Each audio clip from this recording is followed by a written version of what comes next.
So I was thinking about video games lately. I know that's a shocking revelation, but bear with me. More specifically, why did we have an entire era of AAAs marketed as so real you can eat, drink, and shit in them without leaving your chair?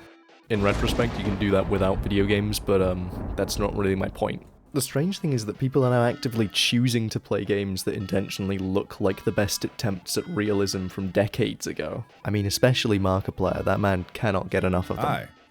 Damn, you're ugly. We have more games that look vintage now than when these visual compromises were actually required. I mean, hey, I'm a sucker for it as well. Just take a look at the other videos I've made, and hey, if you like those, you could subscribe because I'll be making more. Looking back at my favorite games, the most realistic releases I saw were Inside and Team Fortress 2, and in one of those games people don't have faces, and the other one you can look like this. Oh. Congratulations on having the most ugly pyro loadout I've seen. Maybe ever. During this little mental journey, I started to realize that games like Red Dead 2 that are praised for their realism are usually skin deep the majority of the time. Now watch this.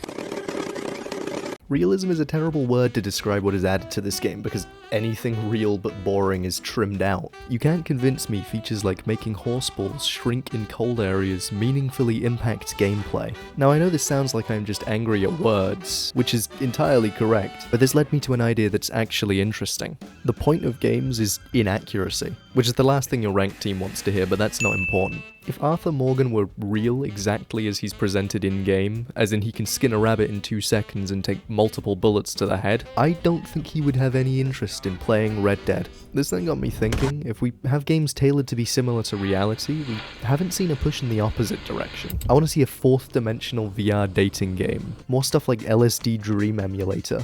Now you could argue that games like Superliminal are examples of this, which I completely agree with because they actively go against how we understand 3D space. But there's still few and far between. Going back to AAAs, was I the only one thinking that the Doctor Strange portals were the coolest mechanic in Rivals? I don't know why in a medium where there are close to no limits with how space can be manipulated, we aren't seeing more stuff like this. You can lead a horse to hallucinogenics, but they won't always get implemented. Is what I'd say if I didn't rewrite this part of the script because I don't entirely agree with it. The looming issue with adding outlandish features comes down to accessibility. If you've grown up with games, you don't need to be told that WASD is how you move. Probably. That innate knowledge also then tends to draw from the real world to keep things simpler. In a VR game like Boneworks or Blade and Sorcery, you already understand how physics are supposed to work, so coming up with solutions to puzzles feels natural while also allowing freedom for creativity.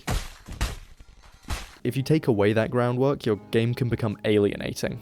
Sometimes in a good way, but also sometimes in a bad way, which is an understandable risk for developers to be wary of, seeing as not all highly conceptual games become successful wallet-swiping indie blow-ups. Again, Superliminal is a really good example because the concepts it introduces are big changes to how objects can be perceived, but in a relatively simple way, while also easing each mechanic in slowly. Anyway, yeah, that's pretty much it. Make more games that make me feel like a Salvador Dali elephant. I do streams the night after every video now, so see ya.